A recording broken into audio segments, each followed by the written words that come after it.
I know it's been a while since part 1 of the Airstream curtain tutorial was published. I apologize for that. I had total knee replacement right after I posted that, and it's been a recovery. And so I've been focusing on healing and recovering, and I'm just now getting back to getting things done. So today I have for you part 2. I'm going to show you how to pleat the curtains. I'm going to show you how to put the glides on the curtains, how to put the snaps on, and how to put the magnetic closures on. And remember that all of that was recorded back in January, right before surgery. So now it's a new knee and a new me. So I hope you enjoy. And if you have any questions at all, please be sure and drop it in the comments, okay? I'm happy to answer any questions that you might have, assuming I know the answer to them. And just remember, I flunked math in high school, okay? So be gentle.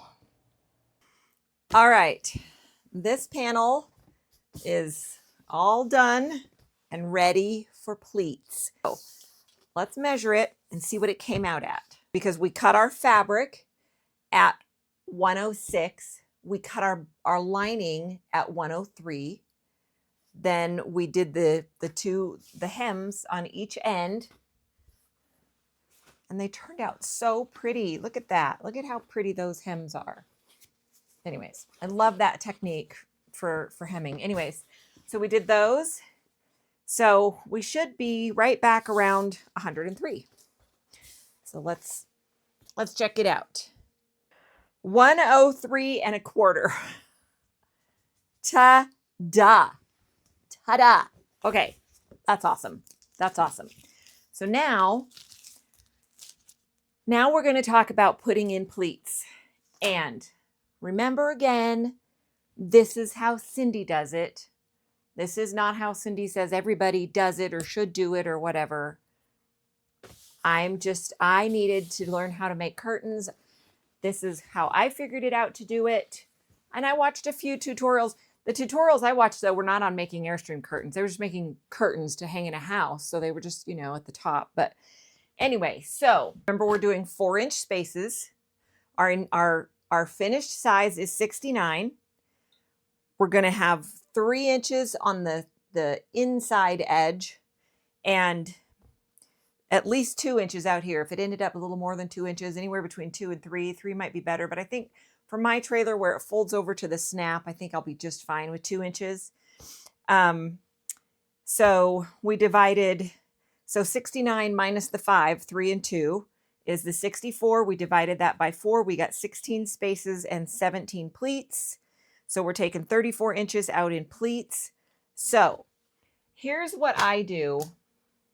And I'm going to have to use pins. So there may be blood because pins and we don't get along well. But this is the best way that I have found to mark my pleats. I'm going to use this. My this. What is this called? Yeah, it's one of those. My Fiskars clear wide ruler is what I'm calling it. And I'm just going to lay it right there along the edge. Now, I know that this is the center where it's going to close in the center. I know, remember that we want to have 3 inches there. Okay. So I'm going to start at 3 inches, which would be 21 because it's the 24-inch ruler. And I'm going to put a pin just right in the end, right on that line. Just poke it in there. There's the head of my pin exactly at 21 inches. So that's my first 3 inches, okay? So right there, that first thing that's going to happen is there's going to be a pleat. And the pleats they're 1-inch pleats, so they take 2 inches of fabric. So the next pin is going to go 2 inches away from that. So it's going to go on the 19. So now I have 2 pins 2 inches apart. Now I need a space. So the next pin goes 4 inches from there. And if you were doing your spaces at 3.5 or 3 or whatever, that's you would change that. And your pleats can be whatever size you want them to be as well. So we have 1 pleat and 1 space. So now we need another pleat. So now this pin goes 2 inches away. Right there on the 13. The next pin goes 4 inches away, because that's a space. And I mean, I like it to be nice and perfect and know that they're perfectly spaced. The next one goes 2 inches away. And then 4 inches.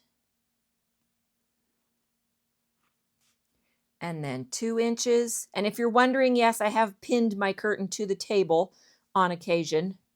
Not a big deal. This really doesn't take that long to do this.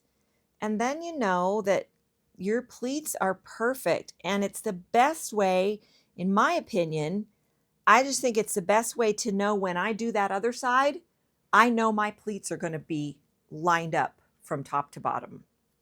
And I feel like that's really important. 4 inches for a space.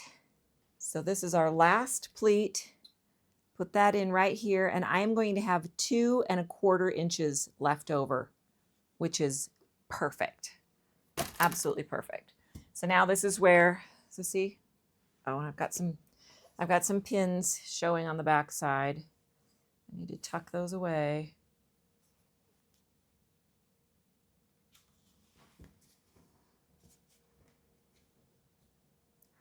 It's funny how some of them don't do that and some of them do.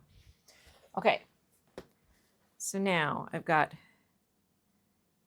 a pleat, a space, a pleat, a space, a pleat, a space, a pleat, a space, a pleat, a space, pleat, space, pleat, space, pleat, space, pleat, space, pleat.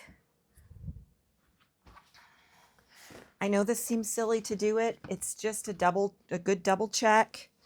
Because I was actually doing one set of curtains where I didn't double check it. And as I was pleating, all of a sudden I was sewing this pleat and I realized, well, that space isn't very big. And I had just put two pleats back to back. Okay, so pleat space, pleat space, pleat space, pleat space, pleat space, pleat space, pleat space, pleat space, pleat, end. Ta-da! Now we're ready to pleat. So I'm going to take you over to the sewing machine, figure out how to get you set up over there, because hashtag small space living. First of all, let me tell you what I've done here. So I am using a seam guide, okay? And I love this thing. It's very sticky on the back. I've taken it, put it on and off a bazillion times, and it stays sticky. I did at one time add a little more tape to it. I mean, it came with adhesive tape, but anyhow, so I put that right along my 1 inch guide that's on the plate here. So I just put that right down at the 1 inch. And then I know that my pleats are all very uniform and they're all going to be 1 inch. Okay. Got my pin cushion nearby. I'm just doing a straight stitch. I've got my length set, looks like at about 3.5. So, okay, here's what we're going to do. We're going to take those 2 pins. Okay, here's our space. Here's our 2 pins, which is a pleat. And we are going to fold them together. And I just like to, just make sure that the fabric's not getting bunched up or anything in there. It usually doesn't. That header tape keeps it nice and sturdy. So I just fold those together like that. See that? And then I pull it nice and flat, kind of flatten it down. And now what I do, it depends on how well you can see or feel your header tape, because I sew from the top. Well, actually, I start about a 1/2 inch down, and first I'll backspace. Then I'll sew all the way down, and I like to go to the bottom of the header tape, because I know that the header tape is the same size on both sides. I know that then my pleats are all going to be the same going across as well. And sometimes it's not always easy to see where the bottom of the header tape is. So what I do is I take another pin, and I do this each time. I find the bottom of that header tape with my fingers, and I put a pin right below it. And I just poke it through. Oh, come on. It only has to be through the top layer of fabric, and I make sure that the head is inside the fabric so it doesn't hit the guide. Okay. Make sure that it's nice and lined up here along this top edge. It needs to be nice and straight. And once you've got that pin in there, you've got that lined up, you're holding it nice and tight, pull out those 2 pins. And now, because of my seam guide down here, I know when I lay it down there, it's going to be at 1 inch. I don't have to worry about where I'm sewing it. And so I start about a 1/2 inch in, and I back stitch first, and then go forward all the way to that pin.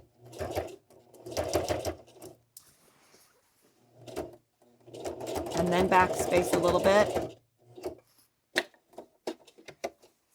Take it out, pull out that pin. I always snip my threads right away because I just hate threads hanging all over the place. So I snip my threads right up close. And we have our first pleat. Ta-da-da. Okay. So now, same thing. Now we just go to the next one. Fold it over. Just put those pins right on top of each other. Line it up all along the top. I like to line it up. You know, the first one I couldn't because I only had that much to deal with. But now what I do is I make sure that it's lined up all the way to the next, where the next pleat's going to be, to that next pin. So I line that up, hold that nice and tight, pull it down so that the fabric's all nice and flat. Put that pin under my header tape.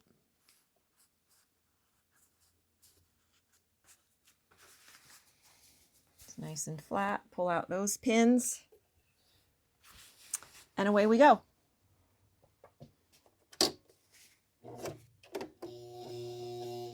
Come on.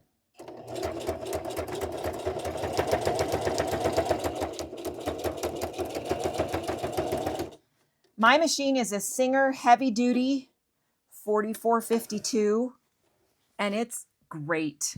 I love this machine. I think I paid, I don't remember exactly, 300 and something, 330 maybe.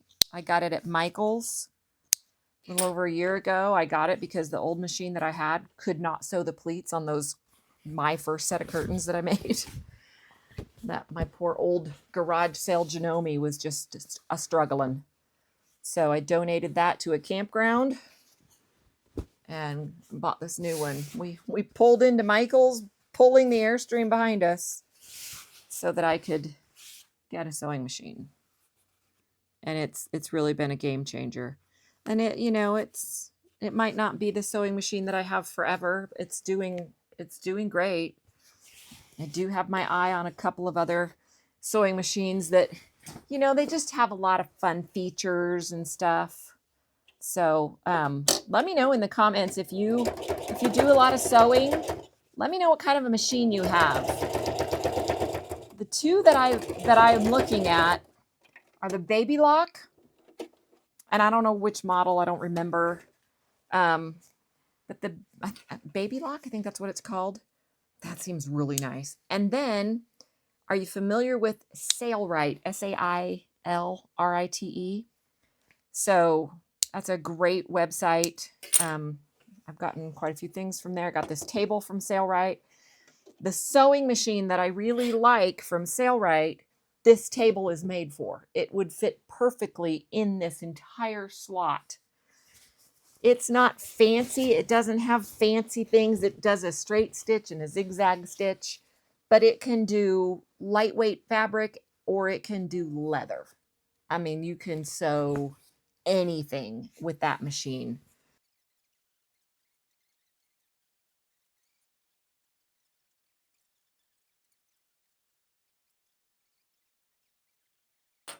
That's it. Pleats are all done on one side, actually on the bottom. The pleats are done on the bottom. I did the bottom first. Doesn't matter which one you do first, in my opinion. I'm going to check the camera and see how long that took, and I will put the time on the screen for you. The bottom edge of the pleats are all done, and I'm going to work on pinning the top. And I thought I would give you a different angle just so you can really see what I'm doing. Hopefully you can see this. So with one side pleated, it's a little, it's a little tricky to, you just kind of have to flatten out a section at a time. to lay your ruler or whatever you're using, yardstick, whatever. I have to be careful with this because one time I started there and realized, oh, I have a half inch there. And anyways, okay, so first thing I do is I'm going to measure exactly where this one comes to, because I want to make sure that I start my pleats in the exact same spot. So right up to that seam is exactly 2¼ inches. I hope you can see that. But it's exactly 2¼ inches. So I'm going to start at 2¼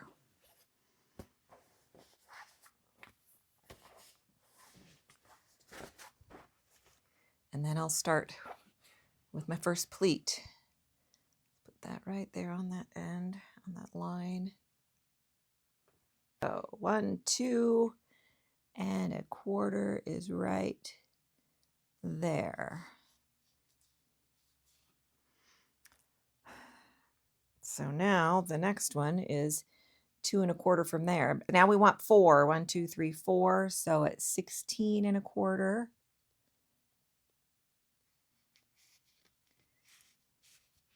and then a pleat at 14¼ well, I say 14¼ and I know that it's not, because it's really 13¾ if you're looking, but I'm going this way.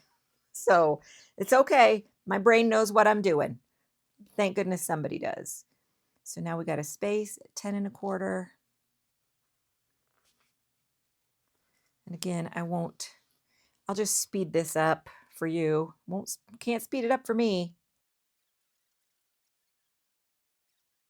Okay, this is the very last pleat, and we have exactly 3 inches from this end. Let's make sure that that's what it is from this end. Exactly 3 inches. Sweet. Good job. Okay, we're going to go back over to the sewing machine. I hope this is a good vantage point for you so that you can see what's going on here, and you can see my seam guide, and I've got it stuck down here right along the 1 inch line. And because I realized that before you couldn't see that. So let's get started on the top with the pleats. Ouch! Oh, that one got me. See, I didn't poke that one in, and he got me. And always when a pin gets me, I gotta check and make sure it's not bleeding, because sometimes they bleed and I don't want to get blood on my fabric. But I'm all good. Okay. So same thing. We're gonna line up those pins just right on top of each other like that. And then make sure this is all lined up along the top just perfectly. And now I have the other pleat at the bottom that I can hold on to and just give it a good tug to make sure that it's nice and tight, like I like. And then I'm going to lay that down. Uh-oh, forgot my pins. Oh, I can reach them. I can reach them.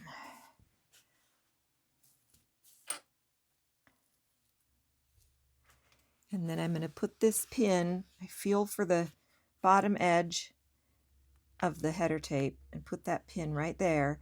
And I make sure and slide it so that the head of the pin is on the inside of the fabric. It's not hanging off, because I don't want it to hit my guide. Been there, done that. It doesn't work. Okay, so we're all lined up there. Pins are lined up. Now I can pull those two out.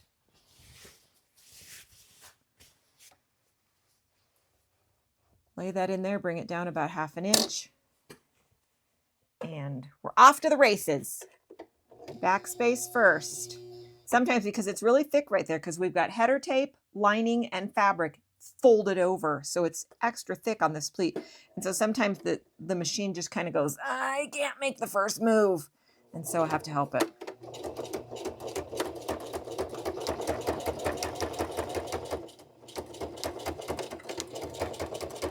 And I don't sweat it if I, go a couple of, a stitch or two even over the needle. Come on. I don't sweat it.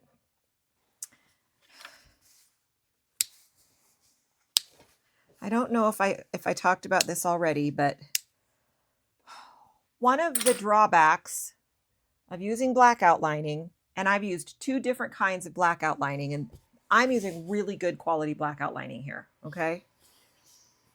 But do you see the dark holes? Can you see that? Do you see all those dark holes? I mean, and literally, if I were to pull that thread out of there, the thread would be like dark gray. So whatever is inside the black outlining that makes it black out, it must be black, because it just makes these icky holes, you know, these dark holes. And I don't like it. It doesn't do it on this side. See how nice and pretty that is? But on this side, all you see are those dark holes. Again, I'm not going to worry about it. But what I do wish I had done now that we're talking about this, I wish I had used green thread rather than white thread, because it wouldn't be as obvious. And the thing is, it's not going to be obvious to anybody else. Nobody else is going to notice this, okay? I notice it. And it's, you know, and the thing is, the pleats aren't going to lay like that. They're going to be like this in the trailer. Nobody's going to see it, but it bothers me. It really bothers me. And it's the same way on the back. See how black that is? But anyways, so just to give you, you know, a heads up that seems to be the nature of using black outlining. So I guess maybe, you know, it's just a little trade-off that you have to deal with. If you're using regular lining, I don't believe that would happen. The advantage of the blackout is keeping out street lights or RV park lights or neighbors who have, you know, the neon lights all over the front cab of their trailer and they leave them on all night long. Thank you very much. That's annoying. Oh, I forgot to put a pin in. I was talking. See what happens when I talk? I mess up. It's okay. I caught it in time.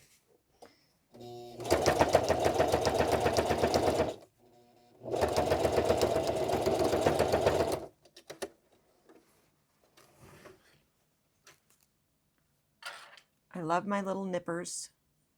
I love these for nipping the fabric. They're just so much easier than grabbing the big bulky scissors. Love them. Use those all the time.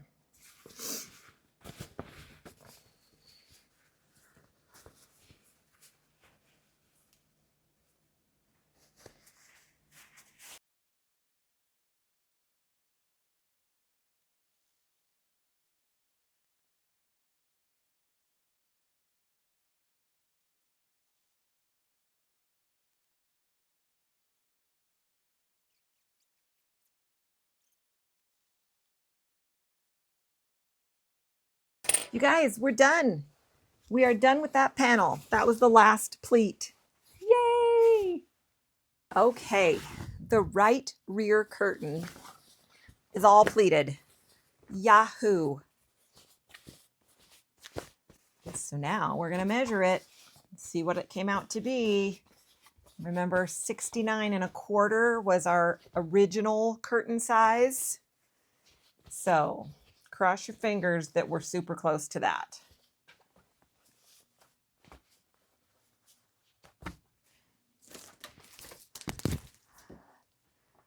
I feel like there should be like drum roll or scary music playing or something.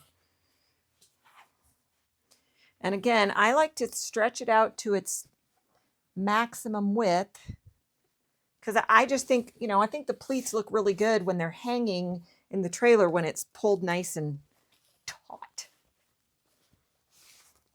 And they do need to be ironed, and we'll do that next.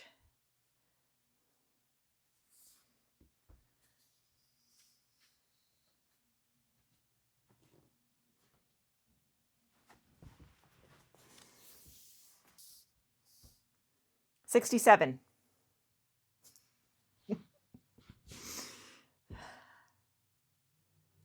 Why isn't it 69? This is what I'm needing to know. I really need to know why it's not 69. Did I put one too many pleats in? That's the only thing it could be, because it needs to be 2 inches bigger, and if I would take out one pleat, it would be 69. This is why you try them on. You fit them, you do a fitting. It's nice when your trailer is near where your sewing machine is, so you can do it at the same time. My trailer's 45 minutes away from here. So we're going to go over there tomorrow. I'm going to go ahead and put all the glides on it, but I just need to figure out what I've done wrong in my math. Our finished size is 69. And I took off the 5 inches for the 3 inches on this end and the 3 inch and the 2 inches on this end. I took that 5 inches off and got 64. So would it have been different if I would not have taken that 5 inches off? If I just divided 69 by 4. Grab your calculators. We're going to have a little math quiz here. Well, I've already flunked the math quiz. So let's go 69 divided by 4 equals 17, which would be 17 spaces and 18 pleats, because you always have one more pleat than spaces. So that wouldn't work. That wouldn't work. And what I say we have 17, 1, 2, 3, 4, 5, 6, 7, 8, 9, 10, 11, 12, 13, 14, 15, 16. We have 17 pleats. 1, 2, 3, 4, 5, 6, 7, 8, 9, 10, 11, 12, 13, 14, 15, 16, and 16 spaces. And that's what the 64 divided by 4 gave us 16, meaning 16 spaces, because the 4 is for the 4-inch space. So let's say, remember it was 103 before it was pleated. We took out 34 inches in pleats. So 103 minus 34 equals 69. Okay, you see that, right? 103 is what it was before we pleated it. We took out 34 inches in pleats. 1, 2, 3, 2, 4, 6, 8, 10, 12, 14, 16, 18, 20, 22, 24, 26, 28, 30, 32, 34. We took 34 inches out in pleats, and it was 103 inches to begin with, minus 34 inches equals 69. I somehow lost a couple of inches somewhere, and I don't know what happened to them. Son of a. It's okay. I need you to understand that these things happen, and I have no answers for you. I don't know. I just don't know. It makes absolutely zero mathematical sense to me. Sometimes I think whale, sometimes I think whale shit. Okay, so this is the point where you decide, well, do you take out a pleat? And frankly, because we know that the original panel was 66¼ inches. And I wanted to add that extra 3 inches on the end for going back behind, for going back behind. So the other panel will come. So when it's closed, there's going to be because I'm going to put my closures on this pleat. Okay. So the other panel is going to come over here and it's going to button right here. So that's why I wanted this extra 3 inches of fabric to go back behind that. Okay. So that there's not a gap, because if the way Airstream does it right now is they would just put piece of Velcro here, piece of Velcro here, piece of Velcro here, same on the other curtain. And then they would just bring the other one. It would just right there on that edge. And then you just have these gaps in between. I don't like that. So that's why I did that. So that's why I cut my fabric, considering I considered my finished size to be 69¼ And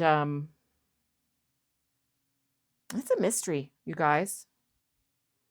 I'm going to ask Dee to do the math for me. He's really smart. He'll be able to figure it out. All I can do is laugh about it at this point, but probably if it's necessary, and it might not be necessary, I need to try them on. So I don't really want to take out this pleat until I've actually tried them on. I can still go ahead and put all the glides on. I can do all the rest of the stuff. I can put the buttons, the closure buttons on there. I just can't do anything until I try them on. And I might try them on and maybe it'll fit just fine. Fix for it will be to simply remove this pleat. Super easy. It'll take me 30 seconds to take that pleat out. I won't like all the little holes that are there, but it's not going to be noticeable. But again, I'm not going to do that until I try them on. I'm still just annoyed that my math doesn't work out because I'm making a YouTube video and I'm trying to show the people how to do it. They look so nice when they're all ironed. They just look so good. Nice and crisp. So now it's time to put the glides on. So I'm going to bring you back over to the sewing machine for that, because that's all going to take place right here at the sewing machine. And I want to show you how I do that.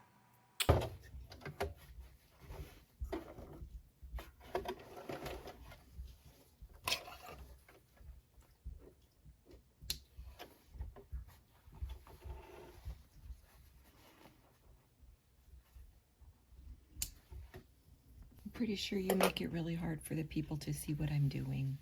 They just don't understand what a needy boy he is, though. It's just needy, and sometimes he has to sit on Mom's lap. And if he doesn't sit on Mom's lap, he just keeps yelling at her and yelling at her and yelling at her until she wants to throw him outside, but she won't do that. So she puts him on her lap for a little while and hope that it will appease him. He's just the bestest boy. Yeah, just the bestest boy. Okay, so we are ready to attach the glides to the curtain panel. I'm not going to put one on the very end. I put them in between the pleats. So I just flatten out the pleats like this so that I can get it up under the presser foot. These are the glides. They come in little packages like this. I get them at curtaintracks.com. I'll put a link in the description. There's 14 in a package, and I think they're $5.95 a package. I could be wrong on that. I'll put it in the description. And I guess it depends on how many spaces you have as to how many glides you need. But they just have the elastic, little bit of elastic there. And then this is the part right here that is going to slide into the track. If you have an Airstream, you already know that. That slides into the track. So I position mine, I just eyeball it. I put them in the center of the space. I just, find the center of the space. And then I'm bringing them so that the very top of it is about maybe 1/8 of an inch from the top of the curtain. And the reason I'm doing that is because we know that the curtain is 25 3/4 inches from top to bottom. The tracks that these slide into, the groove that these slide into, the grooves are 25.5 inches apart. So I figure with that extra quarter of an inch, that gives us 1/8 of an inch on each, on top and bottom. So anyways, because if you put it down too far, then it would have to really stretch. You'd really have to stretch that elastic to get it up into the glide. And then you would, there would be so much tension on that all the time that it might end up, pulling off or just stretching out prematurely. I do like to really secure them down, and I put the seam about, what's that, like about 1/4 of an inch from the end. I don't want it too close to the end because I don't want to take a chance on it, ripping through. So I put it up at about 1/4 of an inch, I think, is good. And I just make sure that it's, nice and flat and centered on there. And then you can use a straight stitch and go back and forth a lot. Or if you have any specialty stitching on your sewing machine, mine has this S1 and S2. So S2 on the straight stitch thing here will give me this red thing, and it just goes back and forth as it's moving along. And so you'll see that I do that. I come all the way across it, then I go backwards, and backwards it just is a normal stitch. And then I come all the way across it again, and then backwards, and then that's it. So super simple to attach. Just again, time consuming like the rest of this process, but really a super simple process.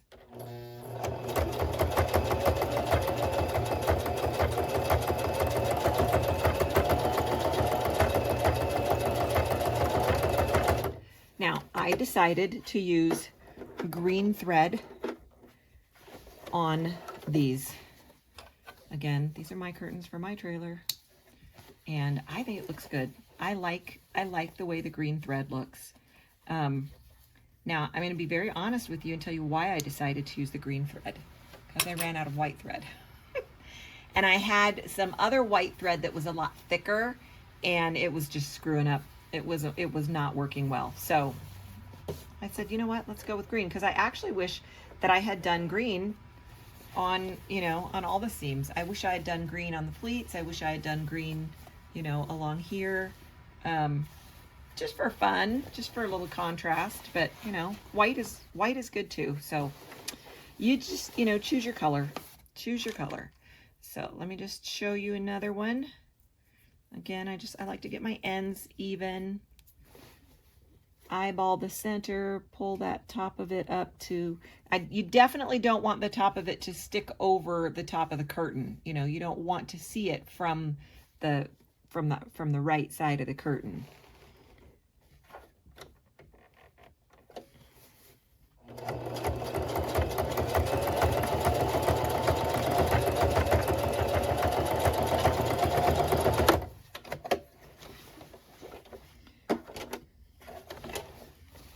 Again, super simple, and it really doesn't take long to do each one, but you know, when you've got 32 glides that you have to put on one panel, it becomes a little bit time consuming, especially when you have a dog that's needy and needs to sit on your lap for a little while. But I think we're through that for now, so hopefully I have my own lap available for a while, so I don't have to deal with that.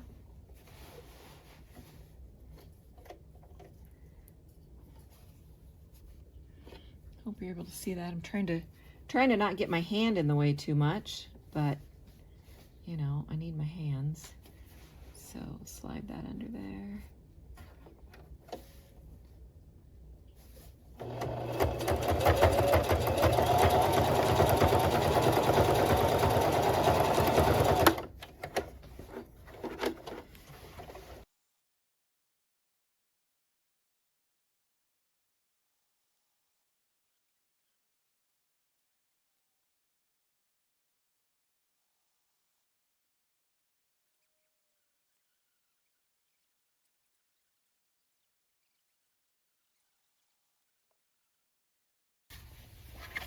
Ta-da!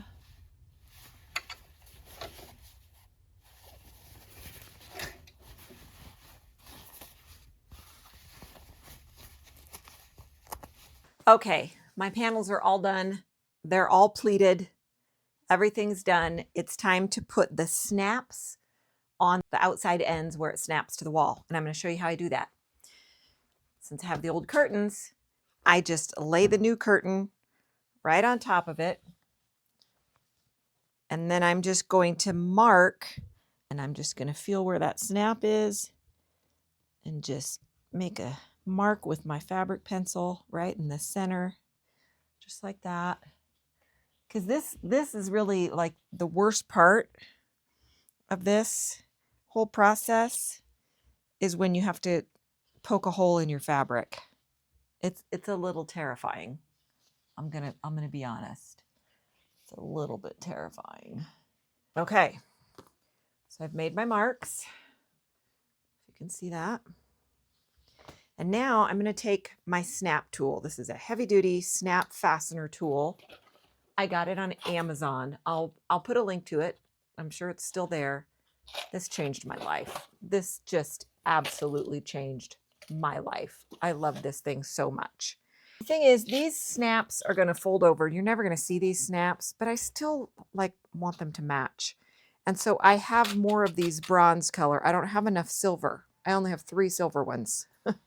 I've got a mess of snaps here. So I am going to use my bronze ones. Now the snap tool comes with these three little tools that attach to it. And the one for poking the hole is this one. And actually there's fabric stuck in there, which happens. And I just take my seam ripper and poke it through. So this is the tool we're going to use, and it just sits right down in there like that. It magnets in there, so it just sits in there like that. When you get your tool, you have to like adjust it and get the adjustment right. And once it's like that, it'll stay. So now I am going to just center this tool right over the mark that I made, and say a little prayer that it's right. Because now I'm just going to poke a hole in it. Ta-da. Nice hole right through my fabric. It's so hard to do. Okay, so now looking at the curtain, because it's going to flip over, this is the part that snaps to the wall. There's the face of the snap. So it's basically backwards. So I'm going to take the face of the snap, poke it through from the back. Okay, that's poked through. And then this is the part of the snap that will hook to the wall, just like that one. Sit that down over it. And now I'm going to change out this tool from the thing that pokes through the fabric to this. It's just a little concave one. So that's going to go in there. And so see, then the snap has this little pokey thing in here that's going to smash. It's going to smash that center part of the snap down into this part of the snap so that it's, you know, permanent. So I'm going to hold that on there. And so I'm going to lay the face of the snap down in that, and then put this pokey thing down in that center hole and just squeeze. And it crunched it down really nice. Looks really good. Sometimes I give it an extra crunch. And now this is where, you know, I might tighten this just a little bit.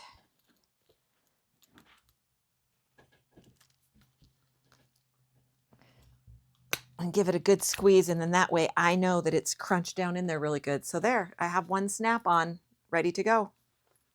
Yay. So we'll do the next one. Switch back to this tool that is the hole punch. I'm going to center the pointy part. This goes on the back of the fabric. This goes on the mark, right where I want my hole. Center that on there. Oh, I feel like it moved. But a good squeeze. I might have tightened it too much. Ooh. So you squeeze it and it stays locked, and then you release it right there. Okay. So now we take the back, or the face that has the little pokey thing on it, poke that through the back. Just like that. And then the part that's going to snap to the wall, change out the tool to just the little concave one. Put the face of the snap inside that, and the pointy part down inside the hole, and give it a good squeeze.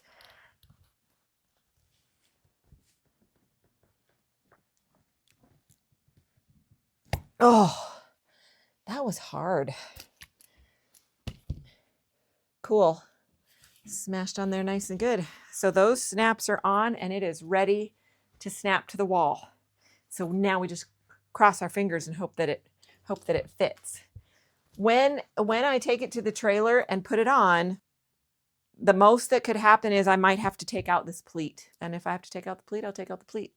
No big deal. I know my snaps are in the right place because I used the old curtain as a template. So that's fun. Super fun. All right, I hope all of that made sense to you. And again, if you have any questions, be sure and drop them in the comments. I read all the comments, and I will answer everything that I possibly can, okay? Again, I apologize for not getting this video edited sooner, but part of the problem was the magnetic closures Somehow I didn't get that recorded when I put them on. And I finished the curtains before I had surgery, but I didn't get those magnetic closures recorded. And I don't remember why. I don't remember how that happened, but we took them over to the Airstream after they were done. We put them on. I did have to take out one pleat. Again, I don't know how that math problem happened, but I have no answers. Okay. Everything else worked out fine. And they fit, they looked beautiful. We sold the Airstream, so it's gone. But what I do have, fortunately, is I have the first set of curtains that I made for the Airstream. I gave the new owners the option of which set they wanted, and they wanted the new ones, which makes sense. I mean, it really went with the theme of the Airstream. So what I'm going to show you now is how I installed the magnetic purse snaps. So see this purse snap? So I like to put them in a pleat. And the reason I do that is because they're really ugly on the back side. And I don't like for the back of them to show. See how ugly they are? So it's tucked inside the pleat so that from the back, you don't see them because they're all hiding. They're hiding inside that pleat. Okay. So the thing is, those already have closures on them. So I made a little mock set of curtains. How adorable are these? I pleated them and everything. Okay. They're tiny. I didn't finish the top edge. I did hem them. Okay. I did that for you, but they're just a tiny little set. They've just got a couple of pleats, but I am going to show you now how to install the magnetic purse snaps. So here we go. So we've got our curtains pleated. They're all done. Glides are on. We need to put the magnetic closures in the middle to bring them together. So this is the curtain on the right. This is the top of the curtains. This is the bottom curtain on the left, and they need to come together in the center. Now, what Airstream does is they put Velcro right here like this, and then a Velcro underneath here, and then they just stick it together like that. Okay. And, you know, on their flat ones anyways, on the flat curtains, like what I had originally in my Airstream. But I decided to use these little magnetic purse snaps. And I think they're pretty fantastic because they're magnetic and they're snaps, and they're so easy to open and close, not necessarily when they're not connected to anything. Bear with. Oh, they snap together very tightly, as you can see. Okay, so what I'm going to do, again, I like it so that when I close the curtains, the left curtain comes over the right curtain so far that there's a lot of fabric behind so that there's no gap. Okay. I don't want there to be any gap. And then also, now keep in mind on my little mock set of curtains, I didn't do any measuring. I didn't measure how big my pleats are. I didn't measure the spaces in between, but we're going to pretend that this space and this space are equal, even though I see now that it's not, but these are pretend little curtains. Okay. So what I do is I do like to make it so that I will attach the closure to this pleat so that when I pull this one across, what happens is the end of this curtain will snap to this pleat. Okay. And what it makes it look like is it just kind of makes it look like a pleat so that you really don't see a difference in the center. Now, there are some situations where you might have to do it like this, where now your snaps would be here. But I try to do it. I try to do it like this so that it looks like a pleat. It also makes it so much easier for opening and closing. Okay. So also keep in mind with the print of this fabric. Now, again, I didn't measure, I didn't care about anything. I just threw some pleats in there, but it kind of worked out that my fabric, the print in my fabric lined up and it all matches and looks pretty good, which is kind of crazy. I didn't do that on purpose, but I would be happy with that.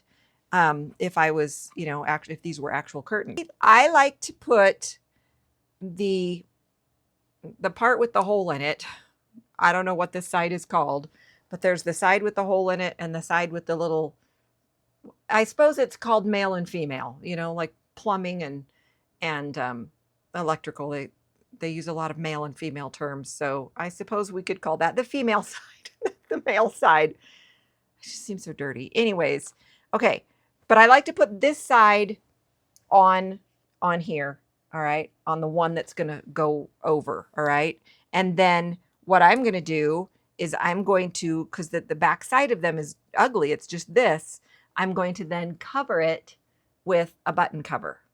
And you know, that's up to you, whatever button you want to put on yours. So when it's all done, you know, there will be cute buttons right here. I think 3 is a good number for the standard size curtains that are about 26 inches tall, 25 and a half to 26 inches tall. I think 3 buttons are perfect. That's what I've always done. So I'm just, again, we're pretending like these are standard size curtains, and that's what we're going to do. So the first thing I'm going to do is I'm going to put the buttons here. That's how I'm going to figure out my spacing. So we don't need the curtain on the right. We're going to work with the left side curtain, the one that's going to come over the top of that one, okay? And we're going to figure out exactly where we want these. So what I do is I lay my buttons on there, and I figure out where do I want my snaps. Now, keep in mind on your curtains, your pleats are up here. This is where your header tape is. So you've got a lot of double thickness going on here and here. So wherever you place these two, make sure it's not in a super thick spot. And even you kind of have to be careful of this if that's too super thick. Anyways, you just kind of want to just be aware of that. But I like to get it, I like to get it close to the edge, because again, when that laps over that, you know, I don't want my button to end up being down here, okay? I want my button to be up here. So actually, you know, it's really good idea to measure it from here, all right? So that's kind of where I want my what I'm going to do is I'll just start with 1. So I know that's where I want my button to be. So I'm going to hold on to that, lay it down, okay? That's where the button's going to be. So I'm going to take this little goomer. I don't know what this piece is called either. I guess maybe I should have looked up all that stuff. But this is, you'll have one to go on the back, you know, to secure these in, and that's how I make my marks. So I'm going to take that and put that right centered where that button is, okay? Because I know that that's where I want to make my marks. So I'm going to put that right there, and I'm just going to mark in these 2 side little slots, and I'm using fabric eraser, not that it really, or you know, erasable, whatever that's called, fabric marker. Not that it matters, because this is going to be, well, it's going to be gone because we're gonna punch it out. So and I do 1 button at a time because it makes it easier for measuring. I keep looking up at my camera I hope you can see all of this. Okay, so again, the first tool we're gonna use is the one with, so that's going to go right down in here. So we've got where's the camera? So we've got that little tool, and then that's the little pointy side. I hope you can see that. Okay. So now all I'm going to do is I'm going to poke my holes. And again, this is the terrifying part, because you don't want to get this wrong, because you're going to poke holes. So you want to, you know, measure 17 times and poke only 2 holes, because if you poke the hole in the wrong place, you're kind of done. Okay, you're kind of done. So we know that that's where we wanted our button to be, and then our little. So if that's there, then the button is centered over that. And I feel like, you know what? I feel like that's farther away from the edge than what we had it. I really do feel like that. I'm gonna check. I'm going to check. So I'm going to put it back over here. Line it right up. I want the edges of both of these to really line up nicely. Okay. I've got that down too far. I'm not sure how that happened, but I put it down too far. So we're going to, and it's better to catch it at this point, because see, we want the button. The button needs to be there. It needs to only be just that far from the edge. So what I did was I just I put this thing over too far. So yeah. So if that's about there, I think that's better. I think that's much better. I make new marks. My pencil doesn't want to go all the way through there. And again, it really wouldn't matter what you use to mark that with because you're going to punch that out. Okay, so I've kind of made a mess for you to see, but I can see the mark. So now I'm going to put the pokey side on my mark.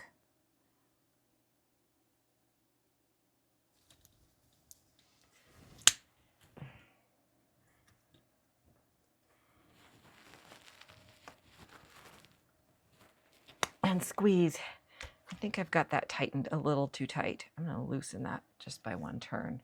But that just makes such a nice hole in the fabric. And then I try really hard to make the next one be, you know, straight across from that one. But it's, you know, this is pretty forgiving. Yeah, see, those aren't straight across at all. So this is good. You get to see what it's like when you don't do it the way Cindy says you should do it. And then I'm just gonna poke this through here. And sometimes it can be a little bit difficult when you've got several layers of fabric in there. So I'm gonna poke that through there. And the thing is, even though that's crooked, that doesn't really matter. I mean, it makes that be a little crooked on the back side, but who's gonna see that? So now this piece goes over top of these, just like that. And we're gonna push this down. Now I have found that if I press these out to the outside, it's very difficult to get the button to cover them. You'd need a bigger button. So I always press mine to the inside. And I just do it like this. I take a screwdriver and I just push that down, just like that. I'm afraid to get my finger in there because I know I'll stab my finger. I have to turn this. Hope you can still see that. It's just easier if I can get some leverage on it. There we go. And just squeeze that down there. Okay, so that one is done. Now you see how ugly that is? I mean, you don't want that to show. So that's why you put a button over it. And we'll do that at the very end. And I use E6000. So now what we need to do is we need to put this side on. And we need to get it placed exactly where it needs to be, okay? So the best way that I have found to do that is I connect the male side to it, okay? I put this little thing on that, all right? So that's on there. And I'm gonna turn that way. And then I'm gonna put it where, I'm gonna do my best to put it where I want it to be. I wanna make sure that my fabric is lined up here. So I'm gonna hold that really tight and I'm just gonna slide that thing off. See, I just slid it off. I'm holding it down. That's right where it slid off at. Hope you can see that. And I'm gonna mark.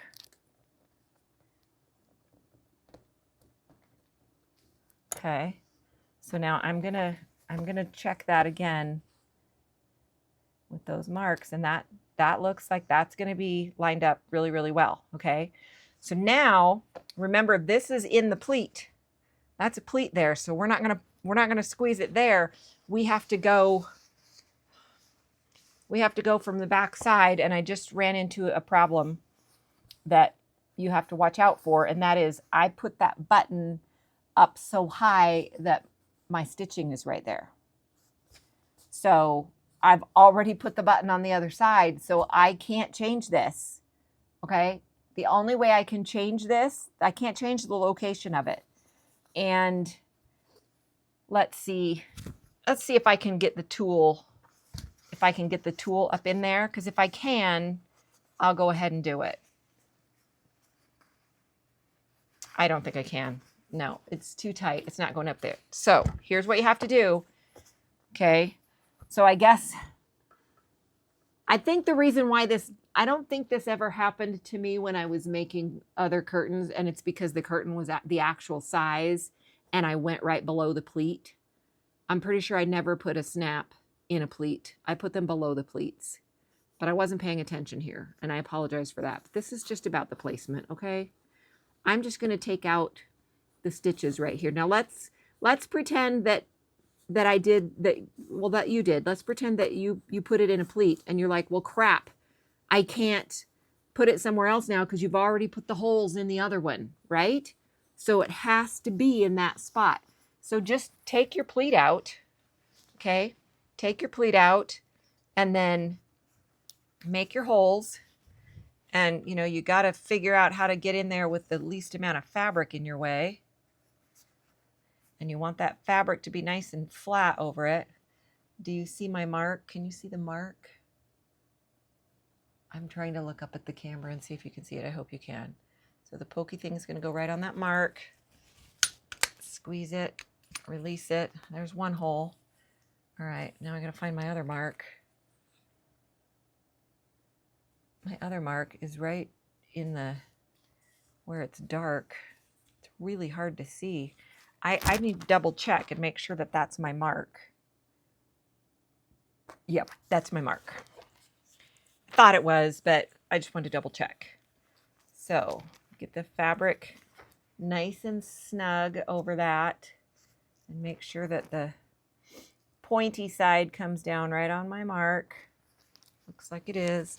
Just squeeze it, release it. Okay. All right. So now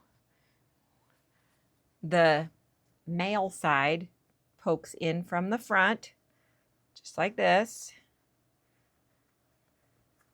And it's going through a few layers of fabric. And then on the back side, put this over it. We get our screwdriver.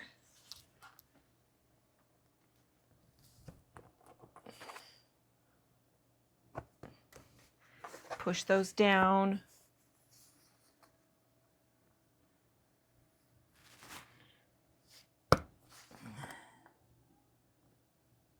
Okay, so that's pushed down now, nice and tight. Now, what I would do if this was an actual curtain and I had made this blunder, which, you know, I wouldn't be surprised if I did. Now I would go and I would restitch. I would restitch this stitch. Now you want to be really careful that you don't hit your snap. You might even want to hand stitch it, you know, if you run into that. So just try really hard not to do what Cindy does. Do as she says, not as she does, because sometimes she does it wrong. And, you know, but the thing is, like I said, once you've got that, you know, I already put this one on, so I couldn't change the location of that side, and I can't take this one off. I mean, because then I'd have holes in my curtains. So, but the thing I like about it, see, is now that's hidden inside that pleat. Problem is we need to restitch that pleat. Okay. This is going to be better on the middle one. I promise. I promise. Okay. So now see that, see how nicely that snaps together and how easily it opens. I mean, sometimes, you know, when you pull your curtains at night, you get ready to close them and you just get it close enough and they'll snap together. That's what I love about these. Okay. All right. So now what I would do for measuring the next one is I'm going to pull this fabric down nice and snug, just like this. And I'm going to figure out, you know, first of all, I'm going to kind of figure out how far apart I want it. Well, this one's at one end and I'm going to want it centered. You know, I'm going to want one right in the center. Okay, so I'm going to figure out that where I want my button there, because this button's here. Okay, so we want it to be samesies. And so then this is going to go in the center of where that button is, which is right there. We're going to mark it. And I know I've already shown you this, but I want to show you, you know, just figuring out the other ones. Now, at this point, if you want, you can go ahead and measure, you know, your next one. I I like to make sure this one is snapped together when I do this one. So that's why I want to get this snap done before I do this one, because I want this to be snapped together when I do this one. Make sense? Okay. So I've got that mark there, so I can unsnap it. All right. And now I'm going to poke my holes.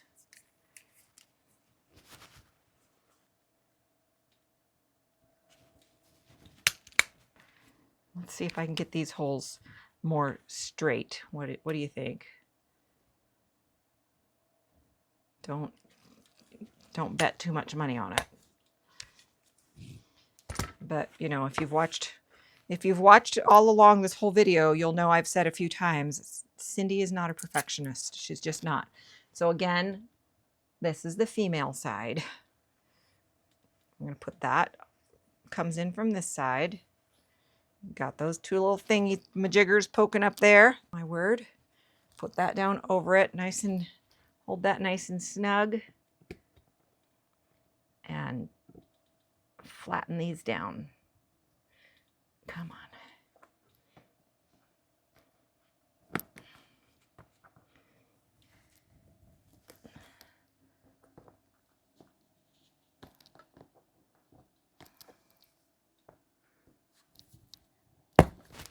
Okay, so we've got two on. Look at that. That one's nice and straight. And if I was more careful, I would have had that one straight too, but it's, I don't know. I don't sweat the small stuff, you guys. It's just who I am. I just don't. Okay, so now on this one, we need to put the male side on it so that we can figure out where it's going to go on that side of the curtain. Put this little thing over that, okay? Now we're going to snap the top snap, so we know that's lined up. And now we want to make sure and get this one lined up so that the fabric comes together flush when it's closed. And then just reach in there and slide that part over. Unsnap that. Hold that down. Make your marks. Okay. Now this is easier because even though it's up in the pleat, you don't have the stitching to contend with. And just, even though now I've got a lot of fabric in there, so I'm making sure that on the other side, my fabric is laying nice and flat across there before I poke that hole. So there's one hole.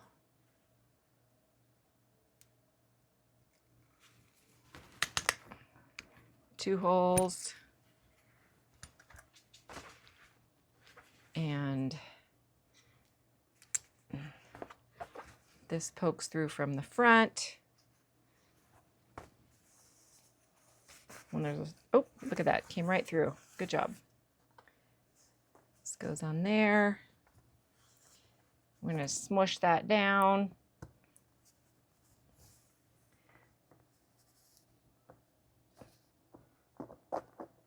Just like that. And now those two are done. So now from the outside, let's say from the outside of your trailer, your curtains are hanging and there's your pleats. Those snap things are hidden. You don't see them because they're tucked inside that pleat. Okay, so that's part of the reason why I like to do that in the pleat, but also because of the way it comes together. So it comes over like this, snap, snap. Those line up really nicely. So now it's time to do the third one, okay? But I think you get the point. I've shown you how to do those. It's just lather, rinse, repeat for the third one, which would be down here. All right, so what I want to show you real quick now is how I put the buttons on, okay? I mean, it's just pretty stupid simple. And like I said, I made these well, they're down there, but I made those curtains in the fall of 2023. It's currently June of 2025.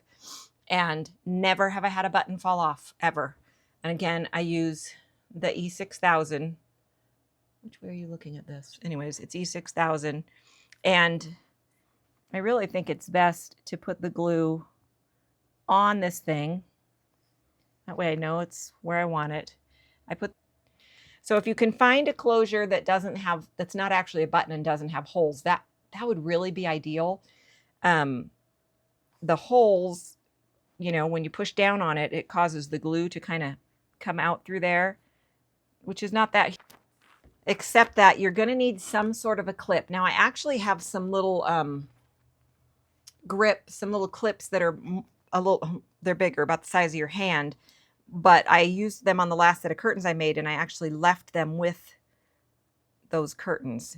Now the glue's not dry, so the button's going to, so that's clipped on there just enough to hold that in place and keep it tight while that goes. We're going to glue this one.